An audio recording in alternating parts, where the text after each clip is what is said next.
हर साल 5 जून को दुनिया भर में विश्व पर्यावरण दिवस के रूप में मनाया जाता है। वहीं पर्यावरण दिवस के अवसर पर मध्य प्रदेश में नमामि गंगे अभियान की शुरुआत की।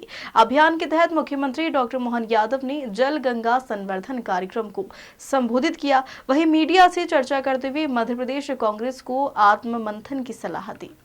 5 जून विश्व पर्यावरण दिवस पर मध्य प्रदेश में नमामि गंगे अभियान की शुरुआत की गई, जो 16 जून तक मनाया जाएगा। इस दौरान जल संरक्षण सहित जल स्रोतों की साफ सफाई की जाएगी। वहीं नमामि गंगे अभियान के तहत मुख्यमंत्री डॉक्टर मोहन यादव बेतवा नदी के उद्गम स्थल बहिरा झीरम गांव पहुंचे, जहां उन्होंने जल गंगा संवर्धन कार्यक्रम का शुभारंभ किया। इस दौरान कैबिनेट मंत्री प्रहलाद सिंह पटेल सहित अन्य जनप्रतिनिधि मौजूद रहे।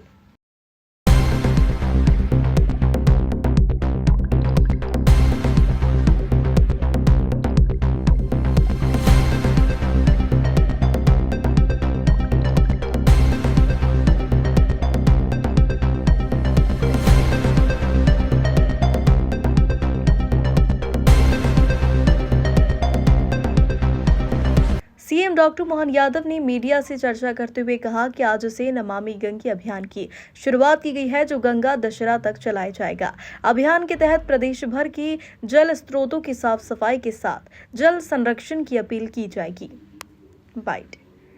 वहीं लोकसभा चुनाव में मध्य प्रदेश में भाजपा को मिली ऐतिहासिक जीत पर मुख्यमंत्री ने खुशी जताते हुए पीएम मोदी, केंद्रीय संगठन सहित भाजपा कार्यकर्ताओं को जीत का श्रेय दिया। वहीं विपक्ष कांग्रेस को आत्मचिंतन की सलाह भी दी है।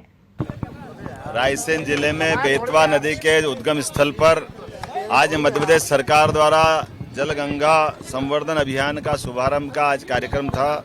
इस अवसर पर हमारे वरिष्ठ नेता माननीय मंत्री श्रीमान प्रहलाद पटेल जी, इस अवसर पर यहाँ के विधायक श्रीमान भूपेंद्र पटवा जी, सुरेंद्र पटवा जी, हमारे अपने एक और विधायक मित्र डॉक्टर प्रभुराम चौधरी जी और जिला पंचायत और सभी पदाधिकारियों के साथ हमने आज बेतवा नदी के पूजन जन्मस्थल का एक तरह से उद्गम स्थल का पूजन करने के बाद इस अभियान का प्रारंभ किया है।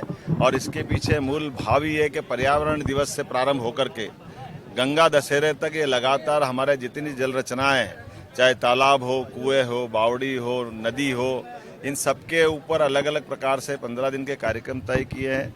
905 से ज़्यादा अलग अलग कामों को हाथ में लिया है, जिसमें सभी जल स्रोत की स्वच्छता अभियान, अलग अलग प्रकार के आयोजनों की पूरी डिटेल जानकारी आपको हमारे अपने माध्यम से मिलेगी। लेकिन आज मैं इस स्थल पर आकर के मुझे ऐसा लगा कि वाकई ये स्थान बहुत पवित्र है और ये इसकी महत्ता तब और बढ़ जाती जब यशस्वी प्रधानमंत्री ने केन बेतवा नदी जोड़ो अभियान के लिए बेतवा के आगे जाकर के केन नदी से जोड़ने का बड़ा प्रोजेक्ट, जिसमें 45,000 करोड़ का बड़ा प्रोजेक्ट है और माननीय मोदी जी की सरकार की देन है कि एक और प्रोजेक्ट राजस्थान सरकार के साथ जुड़ करके ये उत्तर प्रदेश के साथ होगा, केन बेतवा, और राजस्थान और हम मिलकर के एक पीकेसी पार्वती, काली सिंध और चंबल परियोजनाओं पे तीनों नदी जोड़ों का राजस्थान के साथ बड़ा कार्यक्रम है, जिसमें 35,000 करोड़ का हमारा काम रहेगा और 35,000 करोड़ का राजस्थान सरकार का काम रहेगा। तो ये बड़े बड़े नदी जोड़ो अभियान तो बाद में होने वाले हैं, लेकिन अभी तो जन जागृति को लेकर के जल सम्मेलन से लगा करके बहुत सारे कार्यक्रम करेंगे, जिसके माध्यम से हम जल राशि के प्रति, जल संवर्धन के प्रति गंगा जी के नाम को स्मरण करते हुए ये अभियान चलाएंगे, जिसमें वृक्षारोपण से लेकर के सभी प्रकार के आयोजन रहेंगे। और ख़ास बात इसमें यह है कि हमारे अपने सनातन धर्म के त्यौहार भी एक तरह से इनके जुड़ कर के हैं। जैसे गंगा दशहरे का आयोजन होने के माध्यम से गंगा दशमी जब आएगी तब तक हमारे गर्मी का काल भी रहता है, ग्रीष्म ऋतु होने के कारण से, और वर्षा का पूर्व काल है, वर्षा के आने के पहले का एक तरह से आगाज होता है। ऐसे में हमारे नदी तालाब सभी संरक्षित हो, साफ सफाई हो जाए, उनकी चिंता करें और जन जागृति के माध्यम से बड़े पैमाने पे लोगों को ये उनके साथ जोड़ने का, उनको सहेजने का एक आह्वान का अभियान है। मैं उम्मीद करता हूँ इस प्रकार के आयोजनों से जनता के बीच पर्यावरण के मामले में सच्चे अर्थ में भाव भी बनता है और सरकार की जो मूल भावना और समाज की मूल भावना एक रस होती है। मैं ग्रामीण पंचायत विभाग और सारी सरकार के विभागों को बधाई दूंगा और उम्मीद करूंगा जो जो कल्पना की गई है पूरा आयोजन इसी प्रकार से होगा। बिल्कुल ठीक कह रहे हैं कांग्रेस के वरिष्ठ नेता लक्ष्मण सिंह जी, और वो ये कह रहे थे उनकी पार्टी के लिए सही बात कह रहे हैं। और मैं तो ये मान के चलता हूँ कि कांग्रेस को आत्ममंथन करना चाहिए कि कहाँ उनसे गलतियाँ हुई। हम तो बार बार बोल रहे थे कि कांग्रेस केवल समाचारों तक सीमित रहेगी तो कांग्रेस को कीमत चुकाना पड़ेगी। कांग्रेस ने और बड़ी गलती कर दी, नोटा को प्रत्याशी बनाया। अब ये सब इससे कांग्रेस के लिए, लेकिन मैं मान के चलता हूँ चुनाव के बाद अब इन सब बातों से ऊपर आना चाहिए। अब हम और वो सब मिलकर के विकास काम है। मैं किसी को नसीहत क्या दे सकता हूँ? हमने तो हमारे कार्यकर्ताओं की पीठ थपथपी जिनने अच्छी जीत हासिल करी। आज पर्यावरण दिवस है और 16 जून को गंगा दशहरा है और ये जो समय है ये वर्षा के पहले, मैं नर्मदा का परिक्रमावासी हूँ। गंगा दशहरा से चतुर्मास शुरू हो जाता है, ये मानकर चला जाता था कि उसके बाद वर्षा प्रारंभ हो जाएगी, नदी नाले उफान पर होंगे, इसलिए यात्रा नहीं करनी चाहिए। और इसलिए माननीय मुख्यमंत्री जी का मैं आभारी हूँ कि उन्होंने 5 जून से 16 जून के बीच इस नमामि गंगे अभियान के तहत जल स्रोतों के संरक्षण और संवर्धन का काम शुरू किया है। और उसी की शुरुआत मैंने ये तय किया है कि बेतवा नदी के उद्गम से हो। हम नदी से सब कुछ लेते हैं लेकिन उसके उद्गम की तरफ कभी मुड़कर नहीं देखते। वो स्रोत संरक्षित रहें और संरक्षण की भी वैज्ञानिक पद्धतियां हमारे बुजुर्गों ने दी हैं कि हम किन प्रकार के पौधों के से उस जल स्रोत को मजबूत कर सकते हैं।